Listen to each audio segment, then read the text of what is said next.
Welcome to What That Means with Camille, where we take the confusion out of tech jargon and encourage more meaningful conversation about cybersecurity. Here is your host, Camille Morhart. Hi, and welcome to this episode of What That Means. Today we're going to cover artificial intelligence trustworthiness, or decentralized artificial intelligence and its trustworthiness. I've got three professors with me today who are part of the Intel-sponsored Private AI Collaborative Research Institute. I have with me today Farinaz Koushanfar from University of California, San Diego. I have Asokan from University of Waterloo and Ahmad Sadeghi from University of Darmstadt. We're going to get into a conversation about everything having to do with security and artificial intelligence, pretty much everything from software down through the hardware layer, and also talk a little bit about what's at the frontier with respect to privacy and ethics in this space today. So welcome the three of you to the show. Today's conversation, we're going to talk about artificial intelligence and specifically security with respect to it. And then I think we can dive in a little bit deeper as we go and talk more about the different kinds of models of artificial intelligence, whether they're centralized or decentralized, and how maybe that changes security and what you three are looking at from that perspective. But somebody help me out here. Can somebody give an overview of the ways that artificial intelligence is adapting to improve security in general? We are at the brink of the next industrial revolution, which is rightfully called the automation revolution. And this is enabled by the power of artificial intelligence. We see now many things that have been done manually in the past are now getting automated. And this automation is done by the power of AI algorithms and learning from the data that we see from them. So this automation and this revolution in automation that is enabled by the AI is of course also happening in the area of security and privacy. So we are using algorithms that are smarter, more intelligent to automate the security and privacy processes.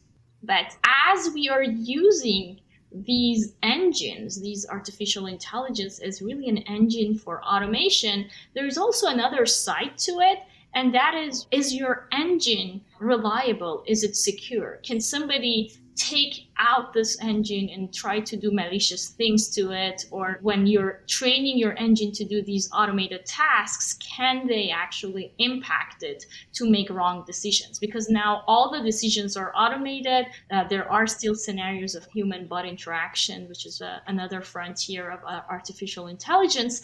But this is really what is happening. On one hand, we are automating many processes, including security and privacy processes. On the other hand, the artificial intelligence itself has vulnerabilities that we need to specify. And last but not least, this abundance of data and abundance of models is also exposing a lot of sensitive information from people. So there's also that privacy risk involved. The artificial intelligence in 80s, as I was a young student, I was fascinated by neural networks, but this is not really new what we are talking about.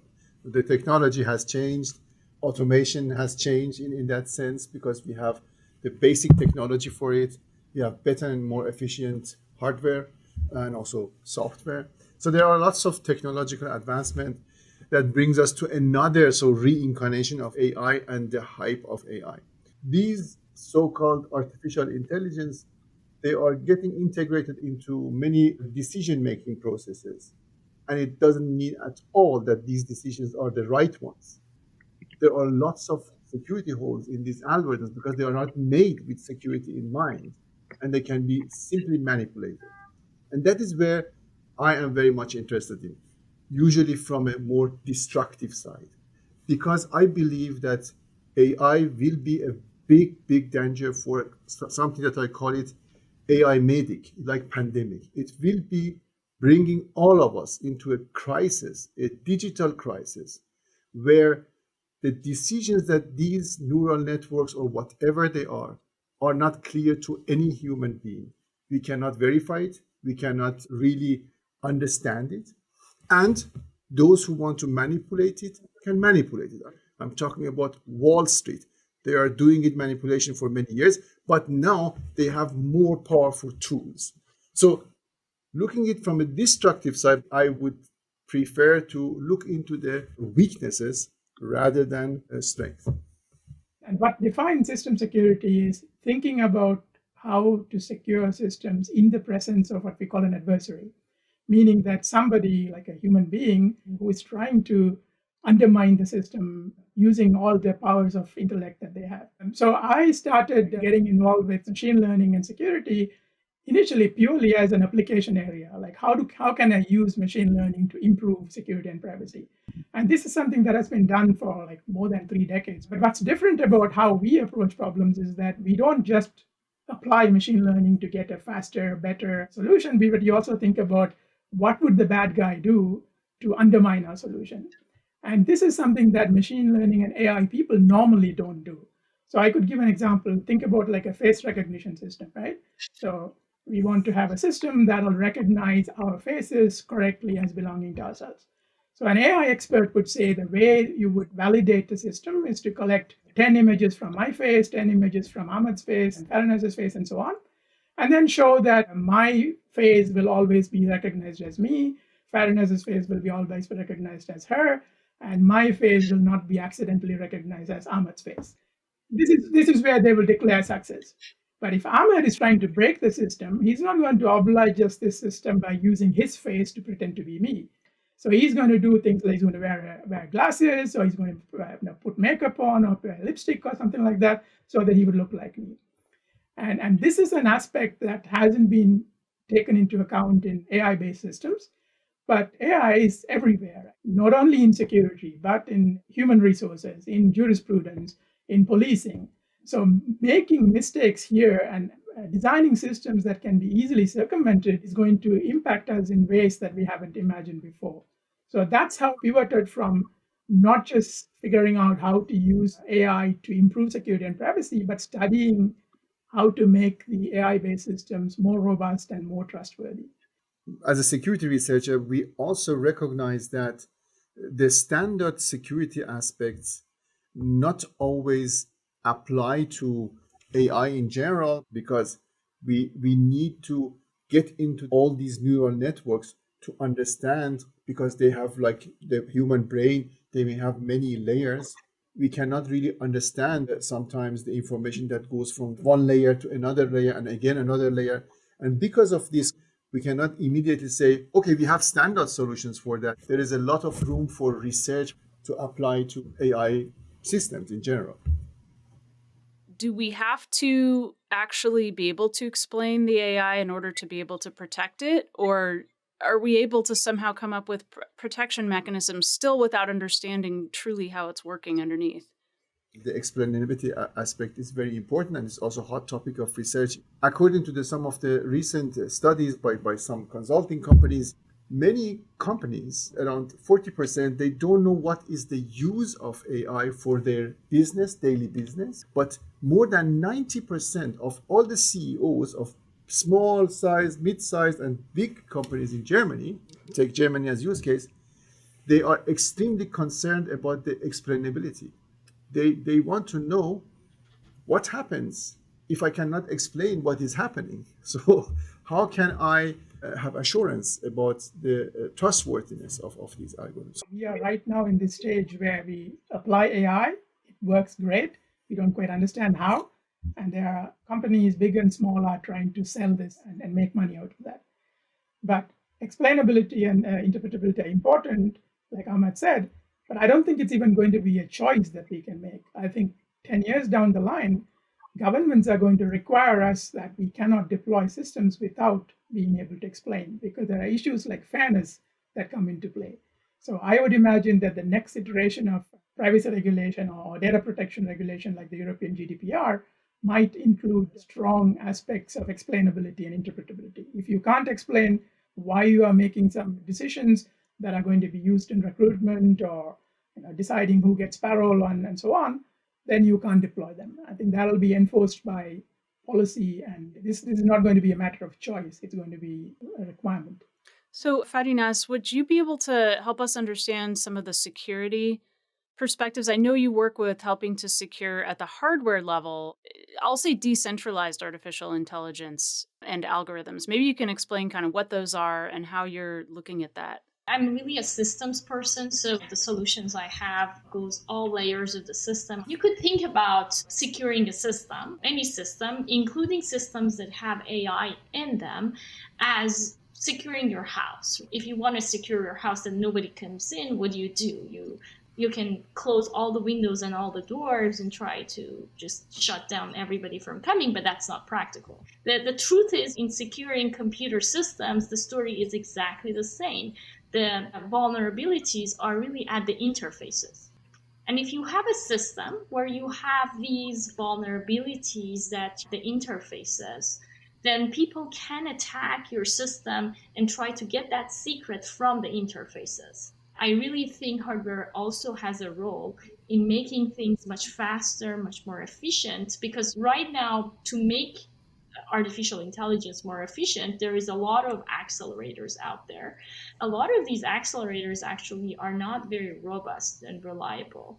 One part of the research that I'm doing, which interfaces this, is when you make your AI models more robust, be it distributed AI models or centralized AI model, can you simultaneously make sure that this robustness doesn't add to the overhead of your system, that you could do this robustness in real time, and you could have an end-to-end system that performs really, really well. So at the most basic level, you're basically saying encryption or various forms of encryption or similar hardware level protection or software level, algorithm level protection can tend to slow a system down. Not always, but often. And so part of the role then is to improve the performance once you've done that encryption. Yes, and security and robustness here, definitely in terms of AI systems, goes far beyond encryption. For example, adversarial attacks to AI systems, where people are providing instances that look legitimate, but they're actually fooling the model to make a wrong decision. The reality of it is that AI systems are working based on gathering a lot of data and extracting statistics about it. And at the end of the day, we are as good as the data that we get, and we are as good as the model that we learn. The problem with learning these models is that the space of what you're trying to learn is really huge, and AI models are trying to build a lower dimensional representation of really a huge dimensional space. And when they try to do that, if they don't have enough data in all corners of this multidimensional space, if there is added noise to the data, if the AI model building itself is not well regularized, then these models don't have the very well-defined boundaries that are always correct. And then attackers use that to construct samples that have a little bit of structured noise in them. So the input looks like really legitimate because, for example, in terms of the picture, you can see a picture of a cat that looks exactly like a cat, but it has a little bit of noise in it, which is not detectable, say, by human eye.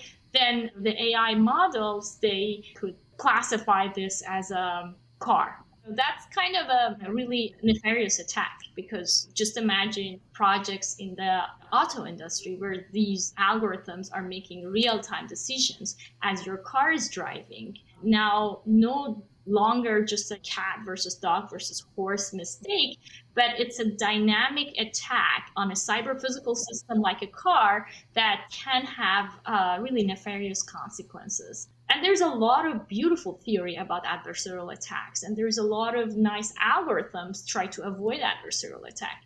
But one aspect that we've uniquely introduced, and we've been working on it for now about 5 years, is how do you make these solutions integrated all the way from system level all the way down to hardware, so that you could actually detect them in real time without impacting the performance of the AI system, which by itself is quite intense on the computational resources that we have, which is why a lot of companies so far have been focusing on building accelerators. And now just imagine you need to use these accelerators in your automotive system, but these are not very robust. If you try to introduce robustness, you lose the real-time aspect of detecting things. So this is another big aspect of how hardware can be used, and there is more and more awareness of that. At some level, adversarial examples like this are fundamental. It's not a problem with just AI-based systems, but any system that tries to build a model that approximates reality. So human brains are no exception. Optical illusions are adversarial examples against the human brain, where something that looks as if it's a square is in fact a circle or something like that. So all of us are familiar with optical illusions, and they are exactly the same. They arise out of the same theoretical considerations that Farinaz explained. So at some level, you can't avoid them, but you can do better by detecting them or compensating for them by looking at the system as a whole and not just the model that's at the heart of the system. Well, I have to say, when you're talking, I'm thinking this is horrifying. This thought of real-time traffic direction or functional safety system that's using automation to enhance decisions and actions, or maybe even taking action autonomously. So help me understand, how far are we from having something that we can consider secure, or is this just very, very early? We are very far from when you come to the safety and liability of an industry. We are far away from those cases where regulators allow you to put a car or put a vehicle on the street, where this vehicle is connected to a cloud and to other vehicles, and it's a self-driving car, or even without any drivers in it. And when we are there, then the safety of many human beings will rely on that. The problem is dependency. If a whole country is dependent on a communication network that's provided by a specific company, then that company has overall the control of this communication and can be misused, either because the company wants to make money or because the governments are misusing that. So this is a sword which has a side which I think is sharper than the other side. So in that sense, I'm optimistic. I trust human ingenuity that we are still in early stages of AI-based systems. Eventually, I think humanity as a whole will figure out how to do these properly. So things that look scary now would be harnessed and then would be used in the right way a decade or 2 decades down the line. Are there specific things that you three are looking at that are not kind of well known in the world when you consider security and AI? I was talking about one of them, which is looking into full stack solutions for an accelerated robust AI, which is something rather unique. And robustness has multiple facets to it. We talked about this inference time. And there is also the big aspect of data poisoning, where people who are trying to, say, collaboratively learn, some of them is trying to poison the data to revert the models in a way that is doing something malicious for them. Just the confluence of all these objectives, from privacy, security, robustness, in one system that has to work consistently and efficiently, that I really think is really one of the frontier challenges of this. Yeah, I can give an example of something that one of my postdocs is doing. He's trying to answer the question, what do deep neural networks really learn? Are they learning rules? Are they learning the ability to do symbolic computation? Or are they just doing association, essentially like statistics on steroids? And I think he's not alone. There are others who are looking at this, kind of fundamentally understanding what are these things learning, even though a lot of the publicity and glitz is on, look, Ma, what are neural networks capable of doing? They're doing fantastic things, but understanding why, how they work is going to pave the way for interpretability, explainability, and so on. Perhaps not enough people are working on that because the applications and showing sort of dramatic improvements is so much sexier than trying to understand how neural networks work. But I think that's an important part that is sort of evolving now. Many people are starting to think about the basics of what's under the hood and trying to understand that. One thing that I was thinking about for a long time was about the poisoning of data or the models. So if we have an algorithm that we push it through another algorithm and that mitigates the poisoning, assume that we have that. So the question is, can I have a filter that I push any algorithm that I want to sell you. So for example, for recruiting, somebody comes like Amazon or anybody else comes to you and said, buy this. This is my algorithm. It's good for recruiting. If 10,000 of people apply for a job, this can decide for you, at least the first phase, before a human HR look at it. And then I say, but how do I know that it's fair? So you have to provide data. I have to check it. All these kind of things is very messy and it's not efficient. So how about I have a filter? I push your algorithm through my filter. And then it becomes a kind of, I add so much noise that is not bad for the accuracy, but it is enough to obfuscate certain aspects of this algorithm that may be unfair. And I think this is just an idea, but we are starting very small because there is a big research community on fairness, especially when you want to define what is fair, what is not fair. It's very complex, especially if it comes to the legal aspects, like when you go to a court, how do you prove what is fair, what is not fair? And that fascinates me because it has to do with a number of disciplines that you need to work with it. It makes it more challenging. So this is the known unknown that I personally am very interested to look into. My God, we've covered a lot today. Fairness, privacy, security, decentralized, centralized, federated learning. We've looked at full stack and the interest in that and explainability and its relevance. I really appreciate the conversation. Thank you, Asokan, Ahmad, and Farinaz for joining me today. And I hope to have more conversations about AI and security in the future. Never miss an episode of What That Means with Camille by following us here on YouTube. You can also find episodes wherever you get your podcasts. The views and opinions expressed are those of the guests and author and do not necessarily reflect the official policy or position of Intel Corporation.